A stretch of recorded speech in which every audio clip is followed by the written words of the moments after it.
Hello, I'm Matt and I am a psychic medium, but it has taken me quite a while to feel comfortable saying that. In my podcast, I explore the up and down journey of getting comfortable with my psychic and mediumship abilities. I will be talking with guests about their experiences, whilst turning the spotlight onto myself and figuring out how I can embrace my gifts while living a normal life. So welcome to the Psychic Explorer.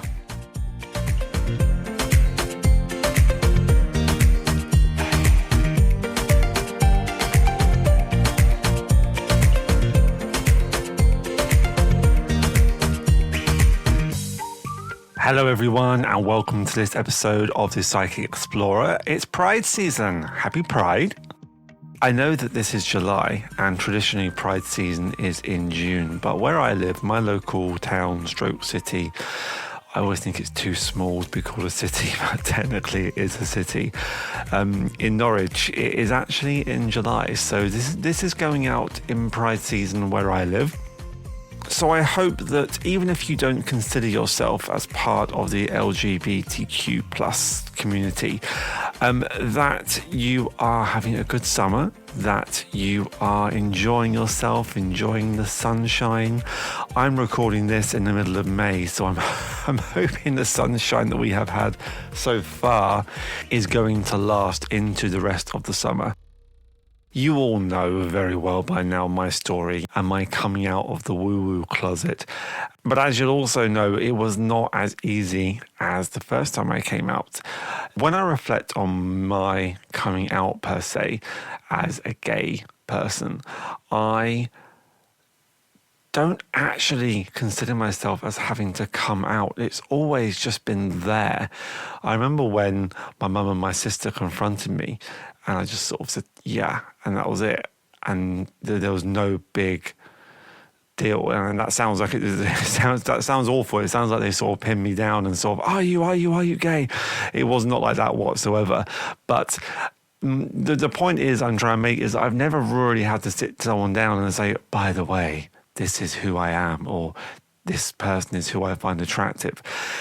That's never happened to me. I've never had to do that. I've always been completely sure of myself and confident.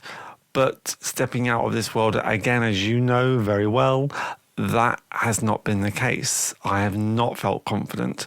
There's still a layer of anxiety about telling people that I do this, or that I have an interest in this psychic, spooky, spiritual world, because I am concerned about other people's perception of me, when before that wasn't really a case. It was more of a case of, well, this is me, and if you don't like it, move on.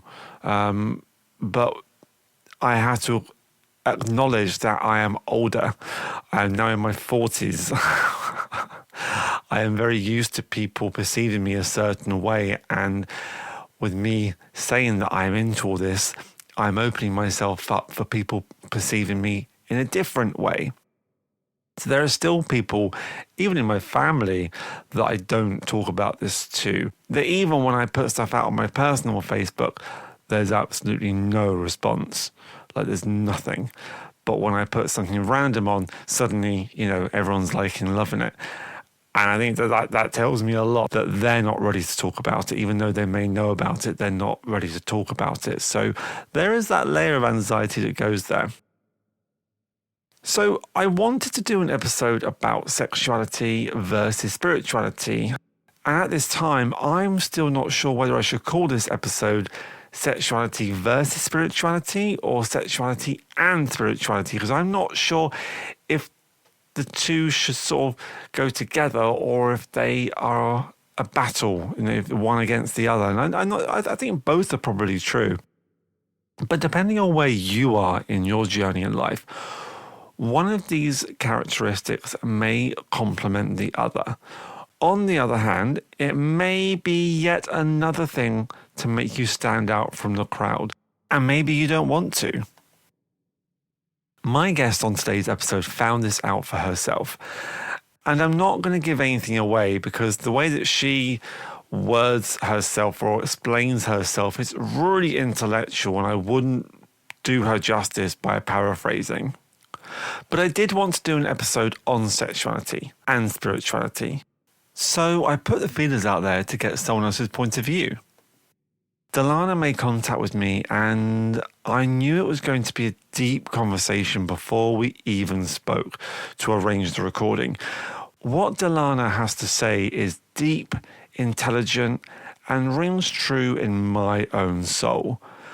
But because of that, I have to admit that I found myself getting lost in thought when thinking about what she was saying in response to my questions. I would seriously recommend you listening to this episode twice. It is deep, and a second listen will really help you understand and identify the different layers that she covers in her answers and in her responses. Each time I've listened to this recording, just because whenever I record an episode, I always listen to it at least 5 or 6 times to try and spot any errors that I might have missed the first, second, third, and fourth time that I've listened to it. But each time I have listened to Delana's answers since, I hear something new which I find enlightening and fascinating. In this conversation, Delana touches on how her sexuality has affected her spirituality and vice versa. How other people's perception of how they think that she should fit into their narrative of their worldview. And it's a really interesting angle to approach this topic from. It opens up questions like, how do we deal with people who find our truth too much to handle? Is it okay to talk about these things with our friends or family who may not understand? How do we get in contact with the real us and not the us that other people want us to be? What I find fascinating is that all these questions can not only be framed around sexuality, but spirituality too. So even if you don't consider yourself a part of the LGBT plus community, have a listen. Because I guarantee you that you will find something that Delana says that will touch you, that will make you think, that rings true. If you are doing anything at the moment, if you are using this podcast as background noise, well, thank you very much. But I would honestly, and I'm not just saying this, I would just stop. I would just stop, make yourself a cup of tea, make yourself a cup of coffee, and just sit down. Sit down, relax, and listen to what my guest, Delana Luna, has to say about her sexuality and her spirituality. Enjoy, guys.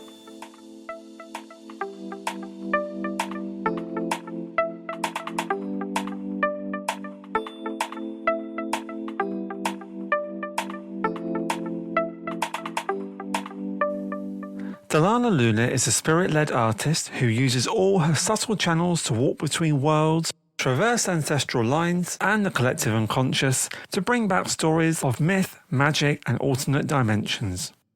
With this wisdom, she crafts magical objects for other practitioners to enhance their power. She is completing a PhD as a comparative study between superfiction and shamanism, resulting in her spirit-led artwork as well as her autobiographical account of her Kundalini awakening and travels in Europe. Delana enjoys a multidisciplinary practice and is self-taught in her spirituality and art. Traveling Europe, she currently resides in a remote Portuguese village with her 2 dogs who she found in Crete. Welcome to Psychic Explorer, Delana. How are you? I'm well, thank you. I'm happy to be here. Thank you for having me. Thank you so much for coming on. It's an absolute pleasure for me to be able to talk to you this evening. This episode is airing in Pride season, and I wanted to speak with someone who has an interesting background. And if your bio is anything to go by, then my goodness, you have an interesting background. But someone who also has experience of coming out as psychic and queer. So, Delana, this is not normally the first question I ask on this podcast, I promise, but would you mind explaining to the listeners, how would you describe your sexuality? Well, I mean, I've been thinking a lot about the whole concept of this podcast, and it's actually been leading me to some clarity that I think that I've had maybe for the first time in my life, that my sexuality is very much tied up in my spirituality and always has been since I was a child. For me, since I was very, very young, there were no boundaries. So there wasn't this, clearly delineated path of like, or I'm attracted to men or I'm attracted to women or anything like that. It was just sort of all information, and if I found something attractive, then that's where my sexuality would lie. But as I've become older and as the Kundalini awakening was very powerful, so I've had different awakening periods in my life, and I've always been spiritual, like ever since I remember being conscious. The parameters for what it is that I need to be attracted to someone, regardless of their gender or, preferences or whatever, is huge. So at the moment, I describe myself as being asexual, and that comes off being demisexual. But then I realized at a certain point when I was saying to people that I was demisexual, I was getting a lot of, oh, yeah, me too. I don't like to have sex unless there's connection first. And that led to a lot of awkward situations, because I realized that what those people meant by connection first was like a good conversation or something rather than nothing. Whereas for me, a good connection meant somebody being able to accept and feel comfortable around all of my spiritual stuff, as well as my normal human presentation. So it's a really it's simple for me, but I think it's very complex to try and explain to other people. What I think you're saying is that your spirituality and your sexuality are completely interwoven. As you know, I put some feelers out there to find out who, in inverted commas, in the community would be willing to talk about this. And as soon as I read your message, I thought, oh, this is going to be a really deep conversation. I was really looking forward to getting into this, because I think that there are plenty of people out there who talk about being gay or bi or whatever it might be, and how that affects their spirituality, how coming out might affect things, because that's where I sort of thought this conversation might go. And we will get there. But with your sexuality, it really does tie in with spirituality, because it is about that. On the deepest of levels, it is about that soul-to-soul connection. Yes, and I also think that, I didn't have any kind of traditional coming out, but at certain stages in my life, when I felt like it was important to share that I was on the societally taboo side of things, because of a feeling inside of me of wanting to be accepted, of wanting to be witnessed, that also was intermingled with wanting to get rid of a feeling of guilt or shame around the fact that I was, like I was pushed to the point of feeling like I didn't fit in, that I needed to say something to someone. Do you know what I mean? Which I'm sure that a lot of people feel when, they want to come out, because they're like, I need people to see my colors. Do you know what I mean? Like, you get to the point where you can't be fucked hiding, but also part of you really wanting to like get it off your chest is because it does come with this feeling of like, I want to be validated, because generally the kind of like, the vibe that I'm getting from society is that there's something wrong with me, and so you want to open yourself to somebody and for them to say like, oh, I don't care, or that's great, or whatever. And a lot of the times when I did that in my life, it was quite disastrous. I find that because what I'm trying to express is something very fluid, and in terms of gender and sexuality, and because my spirituality is something that is such a part of my personality, I find that people they feel like they can take it with a pinch of salt. So they can either let it be present for them, or they can have this idea of me that they, would like to have that feels better for them at the time. And then if I bring up, like, yeah, but what about, insert thing here, I find that they get very frustrated with me. And I very much get the feeling from family and, we're going to use friends in inverted commas because obviously they're not like real the meaning of the word friends. But I find that people want me to keep certain parts of myself hidden until it's appropriate or fascinating or, okay for them, for me to be who it is that I'm telling them that I am, for me to be myself, basically. Oh, Delana, what you're saying there resonates so much with me on the spirituality side of things. And this is why I think it's so interesting, because for you, the two are so integrally linked. A few episodes ago, I was talking to my online circle leader, Dana Willie, and she was saying that for her, she keeps this very quiet. When she goes to a cocktail party, she was saying that it's not the first thing she comes out with. People tend to see it as a party trick. People will start asking, oh, can you do it now? Can you switch it on? And when you're talking, this is what this is making me feel like. Because it's unusual, or it's novel, or it's not out there as much as the other sexualities. Yeah, absolutely. There's a lot of, I think that the place that I live, I'm constantly questioning myself, questioning, the world, questioning reality, whatever. And it's something that I'm very, very used to because I've been doing it since, day dot. And I think that for a lot of other people, spirituality, not just in being a psychic or being a medium, but just generally being spiritual, communing with spirit, with plants, with animals, it comes at a real how do I want to express this? Like it has like an ethical price tag, right? Like the more you do it, the more you care. And the more you care, the more you bring that into the forefront of what it is that you're talking about. And I think that a lot of the time, if people want to have a good time, and again, we're inserting those little air quotes, they don't want to be reminded of what it is they could be doing better. I know one time I really pissed somebody off because it was a party type conversation and people were talking about their underlying reason for why they do things, like their underlying thrust and motivation in life.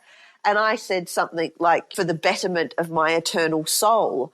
And she just went off like a steam kettle because she felt outraged that I would bring something up that she found to be heavy, that she didn't want to think about in a conversation that was supposed to be fun. And so I find that being spiritual and carrying it around with you always can be really triggering for people in terms of the fact that like they don't want to know about it until it piques their curiosity. It becomes something fascinating. And I feel the same with asexuality or with the fact that I feel extremely gender fluid, but I don't need to do anything about that to display. I think that a lot of the time spirituality and gender can be very easy for people to accept if they come contained in a vehicle, right? If I was some sort of religion, or if I dressed like a complete bohemian hippie or whatever, and I had this display, then it would be something that was, very digestible and acceptable for people. And I think it's the same with, being completely gender fluid. If I was presenting in a certain way that people could be like, oh, she's a lesbian, or she, that they could see something about my sexuality, it would make this fact that I don't feel female, I don't feel male, easier for people to accept. Yeah, because we are encouraged to be obvious, aren't we? We are encouraged to wear our labels, to let people know who we are, what we are. So you said earlier that your coming out was not the traditional coming out. When I was young, like I said before, there were no boundaries, so I didn't need to worry about it. The only time that I needed to start to think about, like, how do I present this information to other people, is when I realized that there were all of these labels and boxes that I needed to fit into. And so the first time I can remember telling a group of girlfriends that I was also attracted to women, it seemed really edgy and important to come out as bisexual. But I wasn't really bisexual. It took a while to be able to, like I had to pass stages and levels. But now the place that I am feels exactly the same as when I was a child. So it feels like I've just had this like long period of societal harassment. And then I've gone, hang on, no.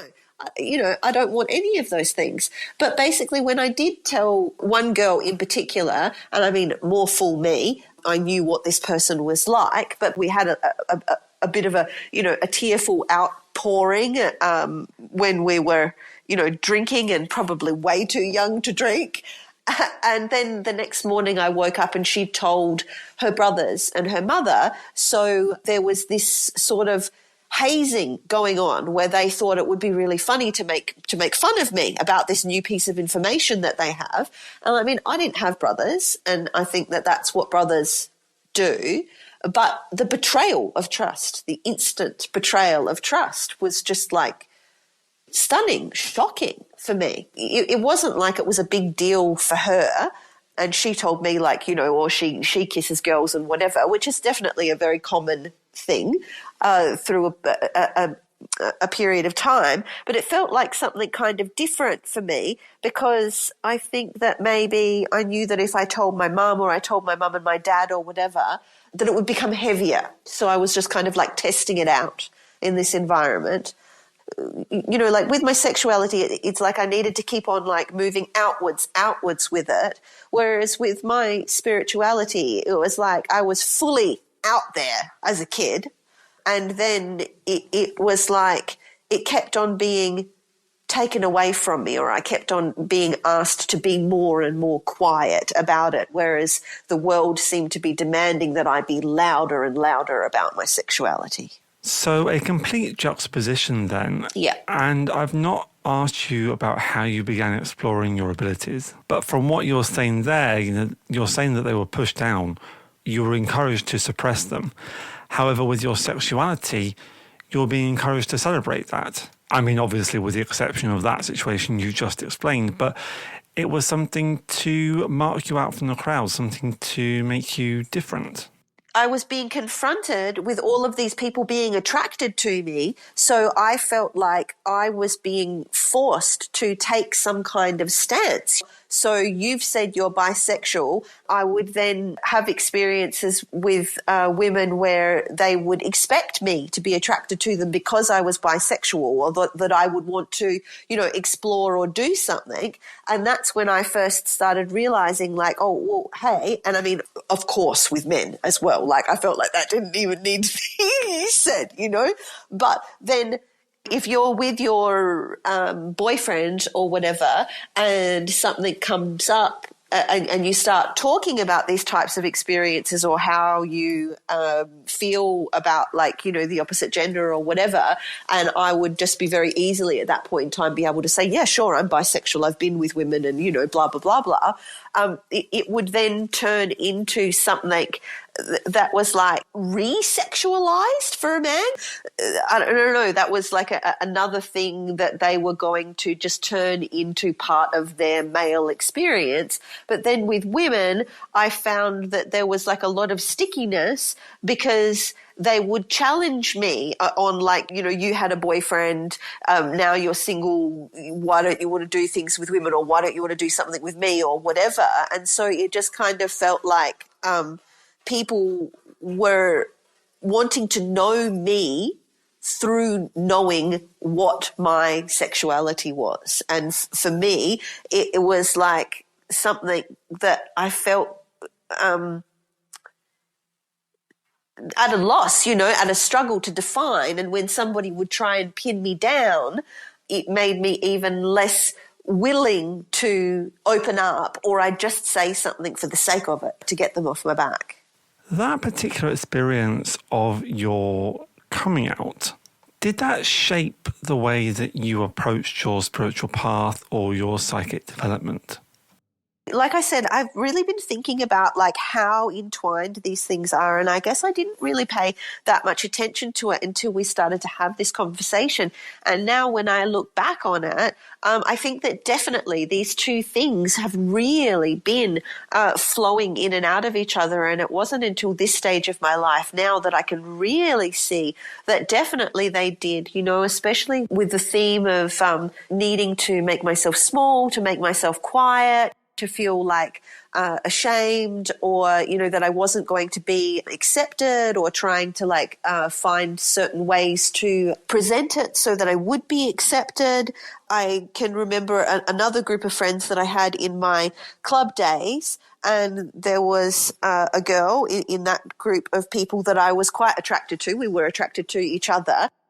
It turned out that a few of them were sleeping with each other, but there was this sort of caveat that it was just for sex, whereas I was the odd one out, and that this girl didn't really want to be having some kind of sexual relationship with me because there was this undercurrent of me really loving women. So there was this sort of this overtone, this undertone of it being too much if I was going to turn out to be a proper lesbian or something like that. And I've thought about that just recently, and I'm like, that's not what they were afraid of in me. What they were afraid of in me is the same thing that people see in my spirituality, and that's a depth. It's something that they're not willing to go towards, or if they were going to go to that space, they would really be needing to open themselves up to a level of vulnerability that they're not used to or comfortable with. Whereas for me, that's where I live. And so it makes me very, very hesitant to talk to people about either of these things. I would consider myself as being part of two different communities, the queer community and the spiritual community. And within both, you've got different subsections. In the queer community, you've got the L, the G, the B, the T, and everything else that goes under that as well. And in the spiritual community, you've also got tarot card readers, trance healers, energy healers, people with an interest in crystals, mediumship. And just as there are sometimes tensions within the queer community, you know, you've got some gay men who don't like gay women, you've got some gay women who don't like trans women, and so it goes on. You also have that clickiness within the spiritual community. There are those same tensions. You've got people that almost enjoy finding that tension. Of course. I mean, you can be incredibly spiritually gifted and still be a dick. You can have psychic powers out the wazoo and still have a huge ego. I just think that, you know, like I was saying before, that the more that you enter into it, the larger ethical price tag it comes with. The more you keep doing it, the more it demands of you, unless you're a person that just wants to use what it is that you've got and monetize it or something like that. For an example, if I want to talk about my spirituality, I can use the persona of an artist, because artists are allowed to be crazy, you know, like for the longest time. That's something that's been completely acceptable or maybe even expected of you. And I also have a job where I work in the spiritual field at the moment. And so I can word that differently to be palatable to people. At the moment, I want to just say whatever it is that I want to say whenever I want to say it, but I'm not quite there yet. You know, so people will ask me questions and I'll say something extremely vague and then just sort of be very quiet. And when I am within the spiritual community, I can just say, you know, I'm a shamanistic practitioner, I'm a green witch, or I'm making ceremonial robes and ritual objects and working with shamanism in the northern tradition because that's my ancestry, and like all of these things that are true and they're the correct, you know, labels for them. It's very easy. But when you just meet somebody, you're not really sure how icked out they're going to get by you mentioning one of these things. But I also feel like I've come to a point where it's very important for me to not value somebody else's comfortability over me being able to proclaim what it is that I do with some pride, because that's something that I haven't been able to have at various stages in my life. And I just think that I've got to a certain age where I'm feeling very fuck it, and I don't want to be kowtowing to anybody. And once again, there is the perfect bridge between sexuality and spirituality. When you meet someone new, you can sometimes feel there is this pressure, this tension to have to explain to this stranger who you are attracted to, or where you fit into society. Yeah, well, it's extremely difficult for me to date, because I'm always managing disappointment and expectations, because even if I explain, well, not even if, take that back, I do explain, absolutely, especially if it's a man, that there's not going to be any sex the first time that we meet, regardless of whether or not they're super hot or I find them attractive, because my body just won't respond. I don't work that way. It's really interesting. I mean, okay, in that way, it's really interesting because I can see that if I go and we have a great conversation, and I'm really good at making good conversation, I'm an interesting person. Most of the time, if I decide to go on a first date, it's probably going to be a pretty good time, right?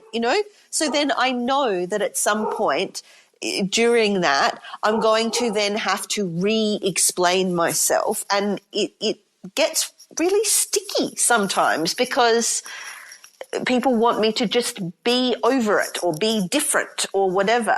And a lot of the time, even if people say that they've got the space for it, they'll just ghost me because they're like, well, when is this person going to be available to be sexual, which is really disappointing to me because it means that my pool of people gets smaller and smaller and smaller, which is okay.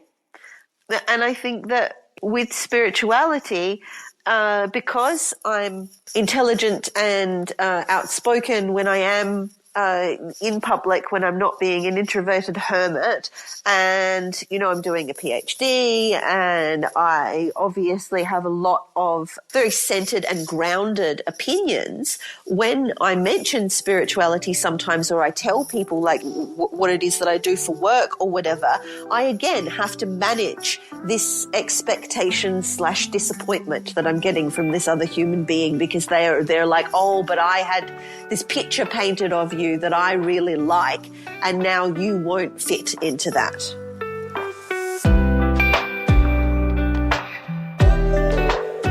Isn't what Delana is saying absolutely fascinating? I really don't think you have to be a part of the LGBTQ plus community to hear what she is saying or take something away from what she is saying.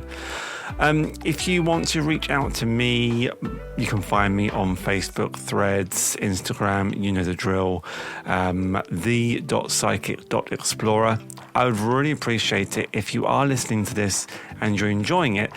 A follow, a subscribe, a comment, anything you like, basically.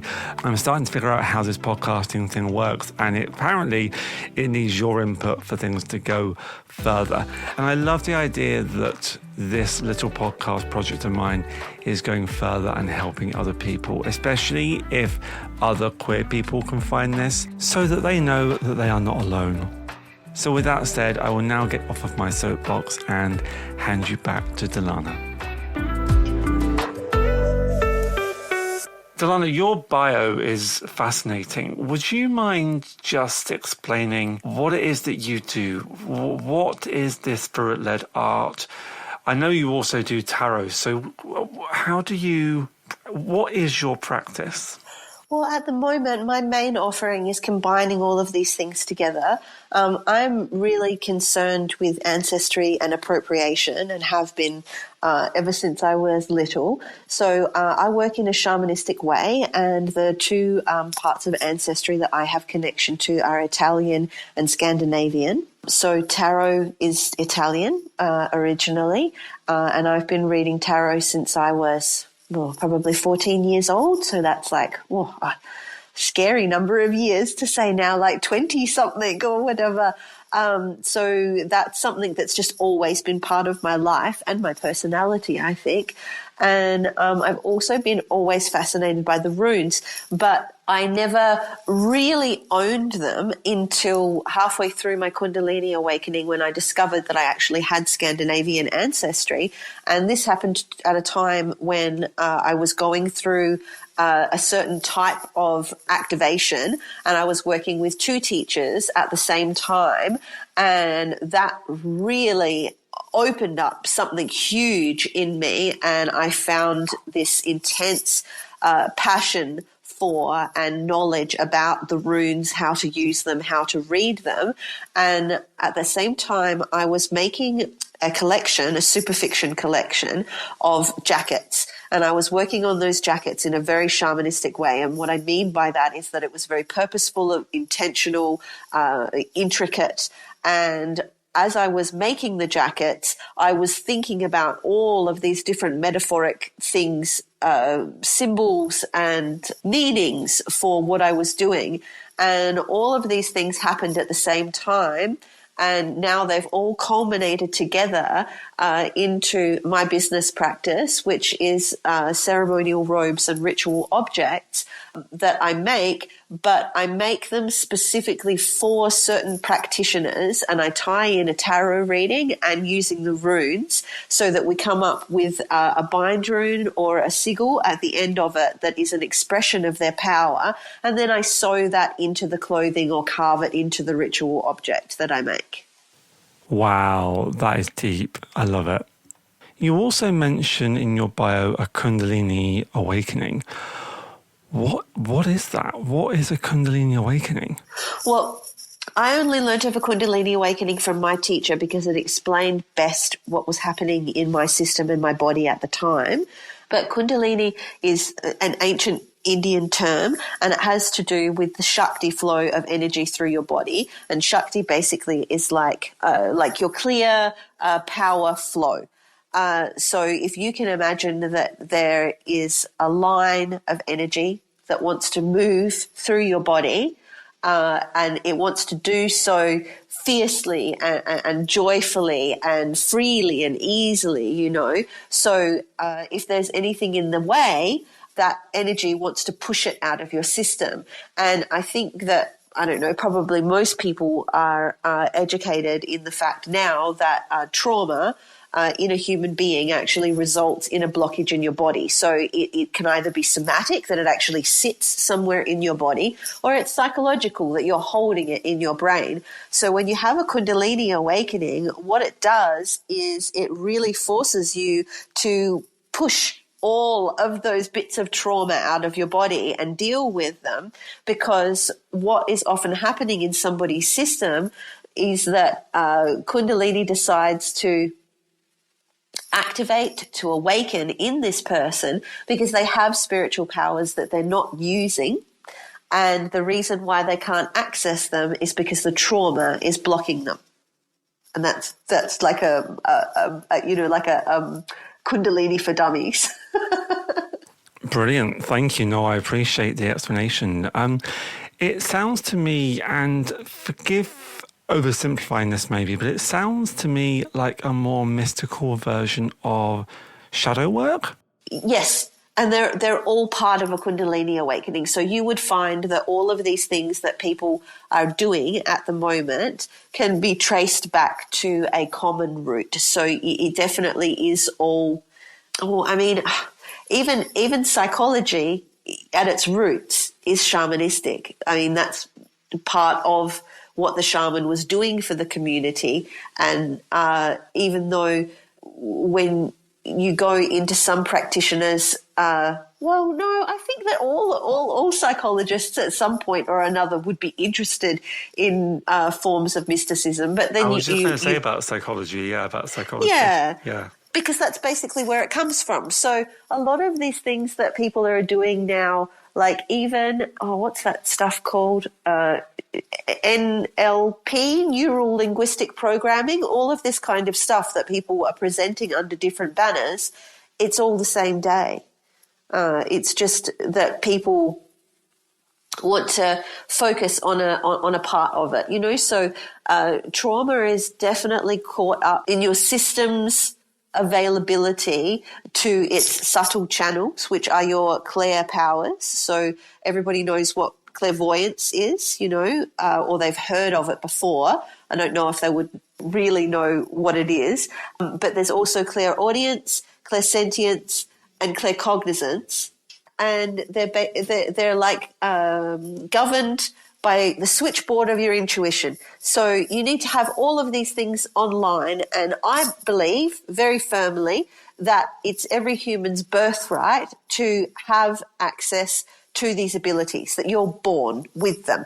Some of them are obviously going to be stronger in different people because, you know, we're all this mishmash of wondrous variety. But I believe that there's something that everybody has because they've got a brain. They're in your brain. They're part of your system. And when you have a lot of trauma, it can really push you off track. But then there is this common thread of the fact that people that have a lot of trauma also are often sensitive people.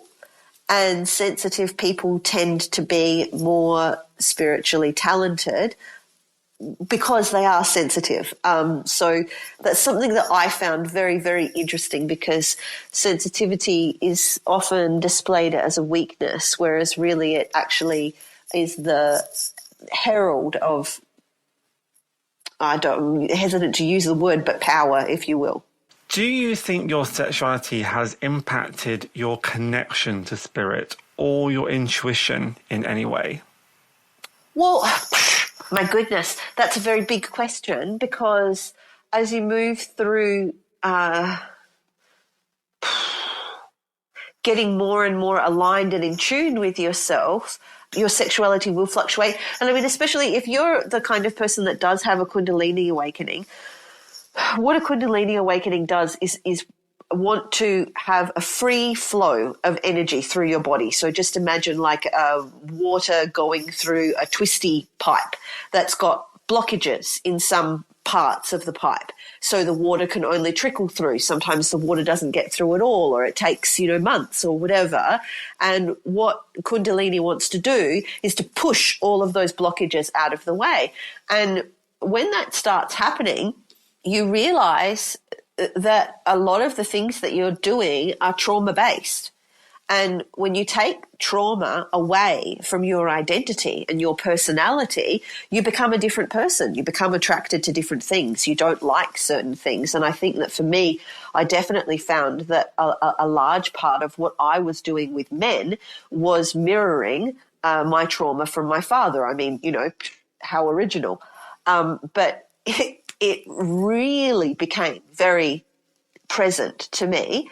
So even though my intuition was telling me ever since day one that these things were connected, when I really started going through it, and Kundalini is not, she can be very rough. If she thinks that you can handle it, it's not this like soft, blissful awakening process. It's really like a kick up the bum. And so I actually had chronic fatigue for, 2 or 3 years. And during that period in time, the people that I was attracted to, the things that I wanted to do sexually vastly changed. And the more my intuition came online and the more my spiritual abilities increased and I let them in, the more demisexual and then asexual I became. We were talking earlier on about how you present yourself to the world, how you present your spirituality to the world. But I wonder if you have found support or even resistance within the spiritual community when you began to show the true Delana. Definitely some support. I mean, as you were saying before, the spiritual community is huge. And I think that's something that you've got to take into account to answer this question, is that the spirituality or being spiritual or being spiritually gifted at the moment is popular. And when something is popular, you're going to get a whole lot of people attracted to a movement that wouldn't otherwise be involved. So while, yes, there is definitely a lot of support for me within spiritual community, there's also a lot of cliquey, high school, immature, ego-driven, competitive stuff as well. I think that because I'm very centered within myself and what I do is quite niche and I've really done the work and done the hard yards, I don't experience a lot of shade, but, it would definitely be out there.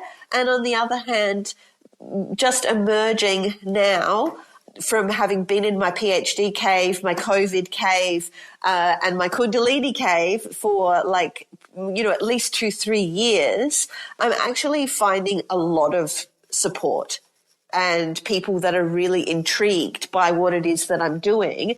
I think that having done it under the banner of a PhD, because I guess your PhD is like an initiation period as well, there's also the PhD cave. So I think that makes it a little bit more palatable for people, like a jumping off point that they can engage with me to start to talk about the conversation. But then, of course, a PhD in itself is an extremely patriarchal structure. And, the world that we live in, patriarchal structures have the most, what word do I want to use? Prestige. Okay, so it's really easy for somebody to use that as a jumping off point to start talking to me about isn't spirituality fascinating when you look at it under the academic lens, So I guess in a way that's lucky because I do definitely have all of the other completely far out, starseed, witchy woo-woo stuff going on as well. Proper woo-woo. Yeah. Which again brings judgment, it brings difference, it brings a whole set of other baggage, as it does in the vertical ones, the community. There's lots of people within it who live very different lives. And there is that clickiness as well. That clickiness is renowned in the queer community. It's endemic. Well, I found the queer community very difficult to break into. I've had some absolutely gorgeous relationships with gay men. It's probably my preferred, human to human interaction at the moment. Or it's just, I guess those people have been my really, really safe space. As far as just the community in general, I do find that because I can't enter in by this vehicle of my sexuality, that I often feel like there's not really a place for me.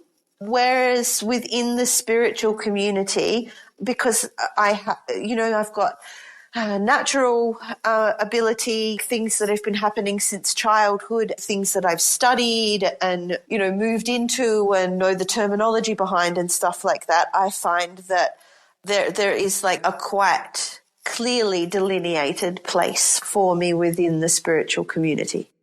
Okay.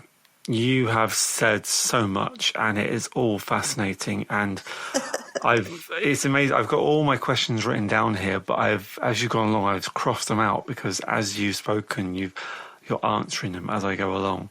So thank you for making my job much easier for me. That's a good thing. I've got one final question though, and bearing in mind what you were just saying, about the clickiness that both communities can have, and the pressures to conform, the pressures to be different as well. As you said, spirituality at the moment is very popular.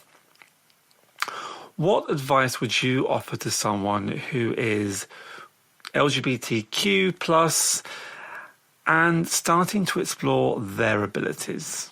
What advice could you give? I would say invest in yourself by getting a teacher and getting some healing, especially if it is something that's worrying to you or you can feel it in your body or, like you feel like you might be having some kind of awakening process and you're like, oh, but, I don't have very much money or whatever, really prioritize it, because it changes your life, and in a very, very good way. And you'll realize, like we touched on before, probably how much you've been dulling your intuition by doing things that aren't quite right for you because you want to fit in.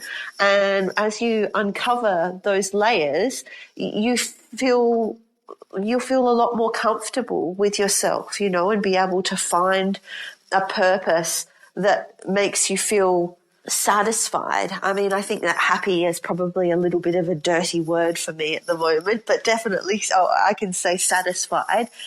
So yeah, find a teacher and don't be afraid of making mistakes, because sometimes that's just the way to where you're going. Thank you so much, Delana. I really enjoyed this evening. It's been, as I suspected it would be, it's been really deep. It's been really personal. So I want to thank you for sharing so much about you, for being vulnerable, for opening up and sharing with not only me, but also my listeners about who you are and, how you live, how you see the world. So thank you so much. Where can people find you? Okay, so I am the Museum of Magical Objects. That's my website and my Instagram, and that's where I am at the moment. A little bit floating around in Threads with the same handle. I'm not hugely frequent on social media, but I do take clients all the time, and there are certain things that I'm more interested in doing than others, but I'm open for a consultation and tarot readings and rune work. And where I really shine are my objects and ceremonial robes, but they come with activation meditations and a reading. Delana, thank you so much for joining me. I've really enjoyed listening to your perspective. Thank you so much. Thank you. Take care, Delana. Bye.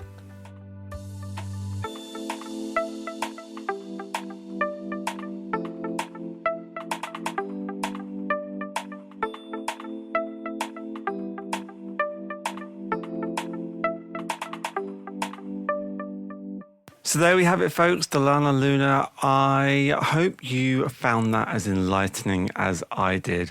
As I said before, when I was talking to Delana the first time round, I knew it was going to be a really deep conversation. And when we got recording, the way that she explained her experience was so in-depth and so intellectual that I had to go back and listen to it a couple of times.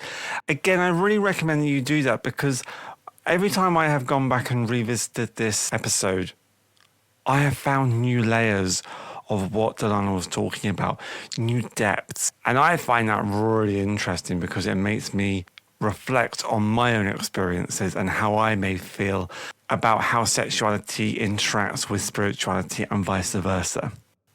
I know that in general, people of my generation are comfortable with the concept of LGBT.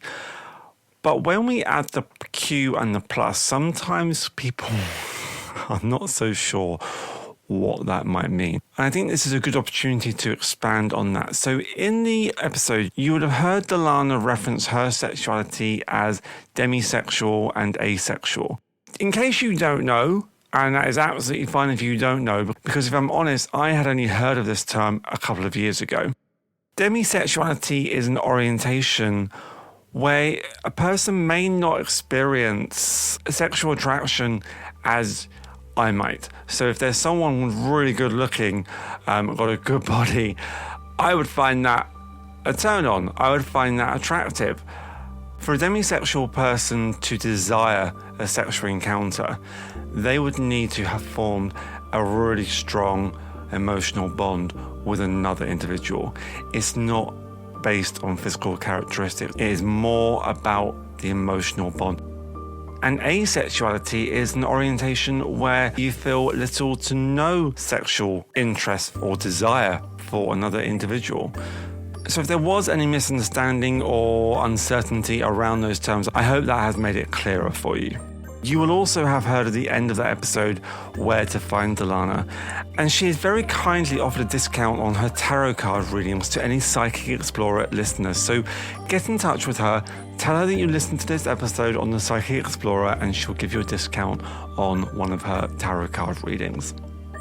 And that is it from me this week, guys. Thank you so much for listening. I really hope you are having a lovely summer. If you are part of the LGBTQ plus AI community, that was done in one take. My God.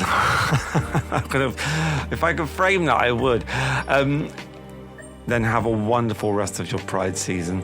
If you are out, remember, have compassion to those who are not. I don't know why I said that. I feel like I had to say that because I think once you're out, it's very easy to forget that other people are not. So be compassionate, find love for one another, and above all, especially the boys, be safe. Lots of love, guys. Take care. Bye.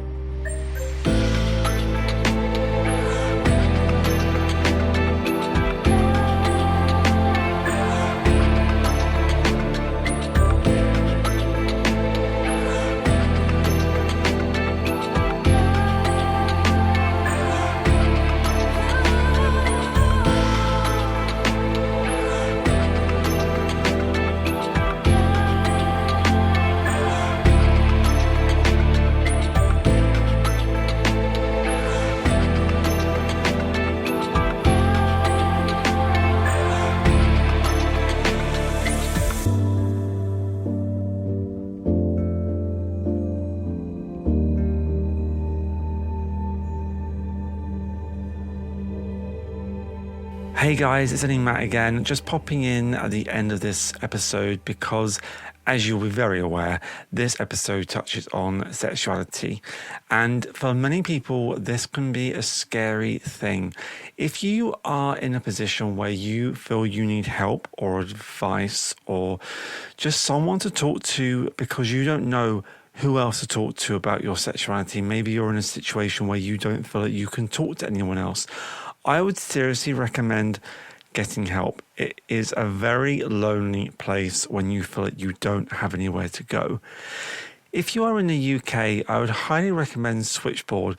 Switchboard has been going for over 50 years. They have a lot of experience and you can get in contact with them many, many ways. The website is switchboard.lgbt. Their phone number is 0800 0119 100. That's 0800 0119 100.